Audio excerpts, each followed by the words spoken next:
जैसे ही मलका को रिजा की मौत की खबर मिलती है, वो फौरन बेहोश हो जाती है।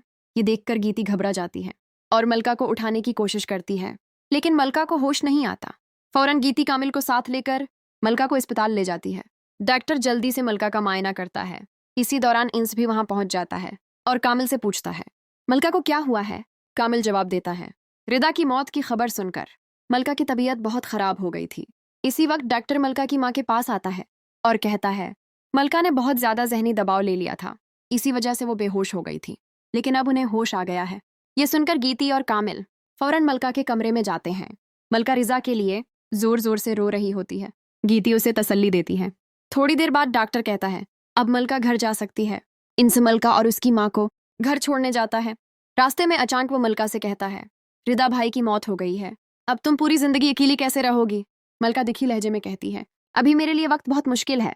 इंस मौका देखकर कह देता है, मलका मैं तुमसे सच्ची मोहब्बत करता हूँ, क्या तुम मुझसे शादी करोगी? ये सुनकर मलका गुस्से से भर जाती है और कहती है, तुम्हें शर्म नहीं आती? रिदा की मौत को अभी कितना ही वक्त हुआ है और तुम शादी की बात कर रहे हो। एंस गुस्से में वहां से चला जाता है। कुछ वक्त गुजरने के बाद मलका दोबारा अपनी कहानी लिखना शुरू कर देती है। एक दिन अंस का फोन आता है। वो माफी मांगता है और कहता है, क्या हम पहले की तरह दोस्त बन सकते हैं? मलका हाँ कर देती है। इंस उसी वक्त उसके घर आ जाता है। मलका बताती है कि उसने दोबारा कहानी लिखना शुरू कर दी है। एंस कहता है, तुम लिखो, मैं वादा करता हूँ तुम्हारी कहानी को ड्रामा इंडस्ट्री में जरूर शाया करवाऊंगा। कुछ अरसे बाद मलका अपनी जिंदगी पर एक कहानी लिखती है जिसका उन्वान पामाल होता है। कहानी मुकम्मल होते ही वो इंस को फोन करती है। अंस फौरन उसके घर आता है और उसे एक प्रोड्यूसर के पास ले जाता है। प्रोड्यूसर जैसे ही कहानी पढ़ता है हैरान रह जाता है और कहता है, इस तरह की कहानी आज तक किसी ने नहीं लिखी, हम उसी पर ड्रामा बनाएंगे दागरू कि जब ये रिलीज हो तो लोगों को बहुत पसंद आए। मलका खुशी खुशी घर लौट आती है।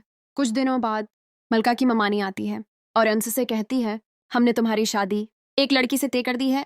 अंस साफ कह देता है, मैं मलका के अलावा किसी और से शादी नहीं करूंगा।